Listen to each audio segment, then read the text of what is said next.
rusty X-Maxx, lovely green colour. Don't like it, but it's what we've got. We're going to talk about hinge pins. We're going to talk about how to replace them with the threaded type, which stops them popping out. Now, there's a little trick here though, because it's a bit tricky fitting one into this top front upper. And we've got a little trick on how to do that and not cause problems with your truck. So, watch on and we'll show you what to do.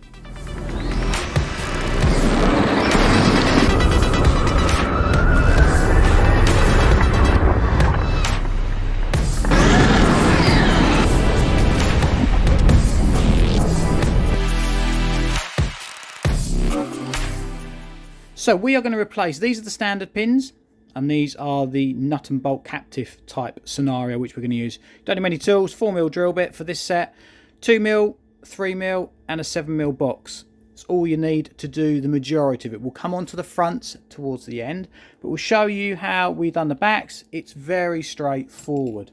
Now there are some kits where you can do the inner ones as well, but I'm not going to worry about them. The outer ones are the ones where you really have the issues.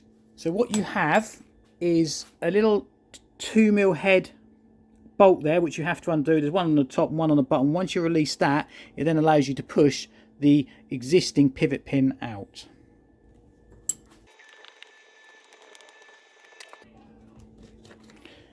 Pin then pushes out, as simple as that.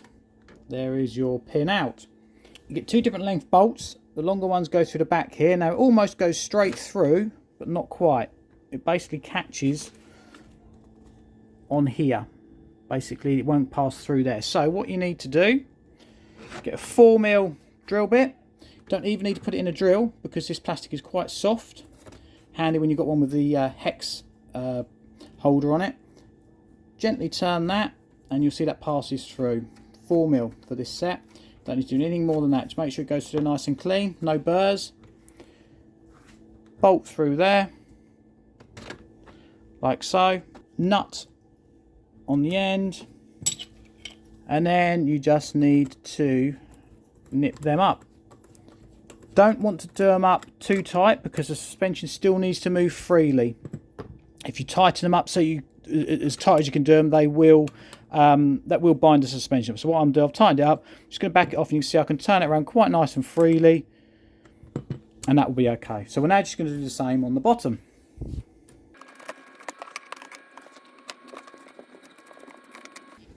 Make sure when you put it back together that your drive shaft hasn't come out, or if it has, make sure it does go back into your drive cup.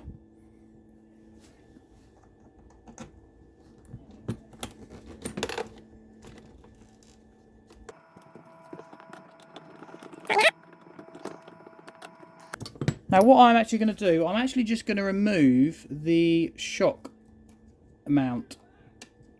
There's a little 2mm bolt, 2mm head bolt there, which you just undo that.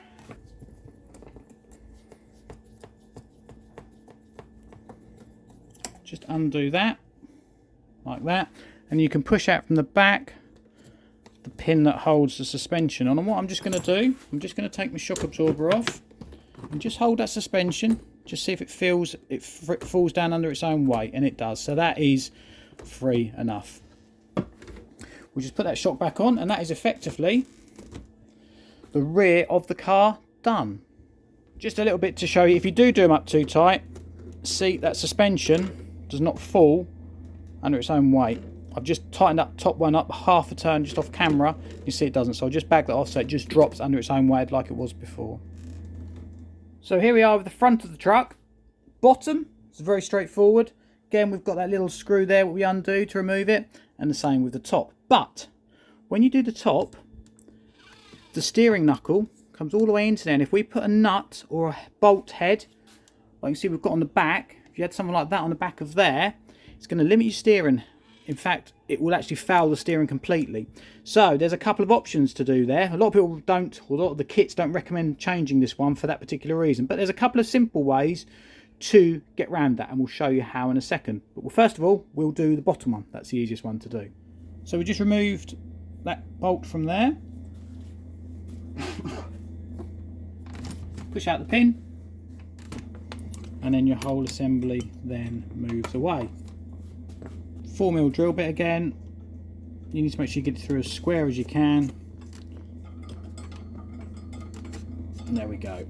It's gone through there nice and easy. So again, just make sure your drive shaft, if it's fallen out, put that back in. Pin goes through. I always like to have the nut on the back, like that.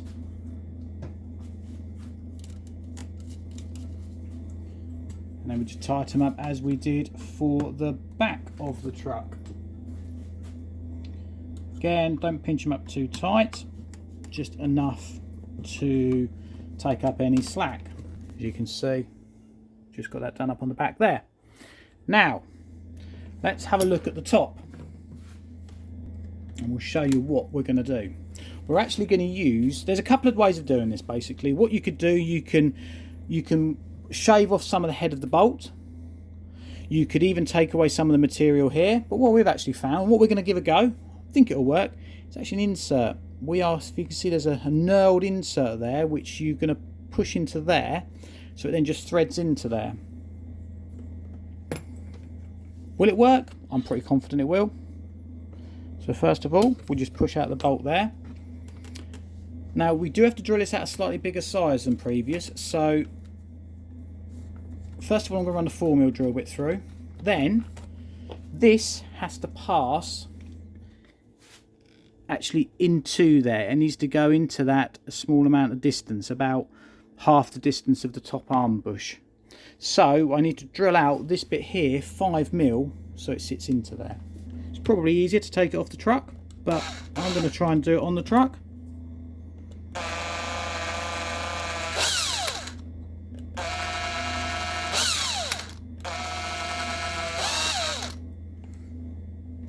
A little bit deeper.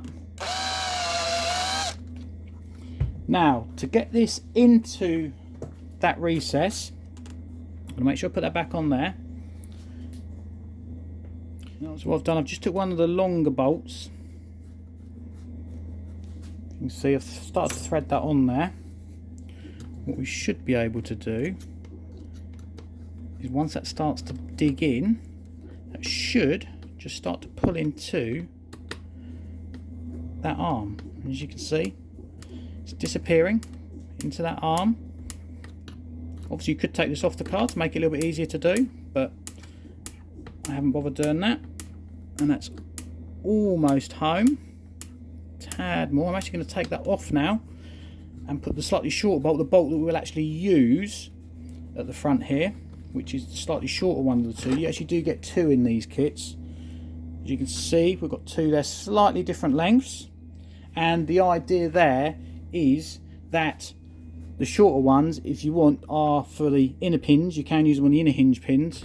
But we're going to use it on this outer one here. And if we then tighten that up like so, you can see the bolt has just come out the other side. I'm just nipping it up just to make that flush.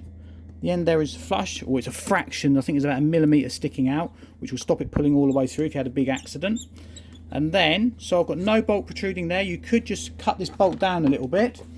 But what I'm going to do, as I haven't just got the grinder out at the moment, I'm going to put two washers on there, which will then just take up that slack. So we'll do that up. And for all intents and purposes, that is the hinge pin modification done. That is now flush. The bolt is now flush with the end of there. I don't know if you guys can see, but it's now flush with there. And when we do the steering lock, there is no fouling. So we'll see how that goes. We're going to give the trucks a run. We'll show a bit of footage, make sure none of this falls to bits on us. But certainly I think this is a really good, relatively cheap mod, and is relatively easy to do as well. You're not going to have any problems with these now popping out. So let's see how it goes.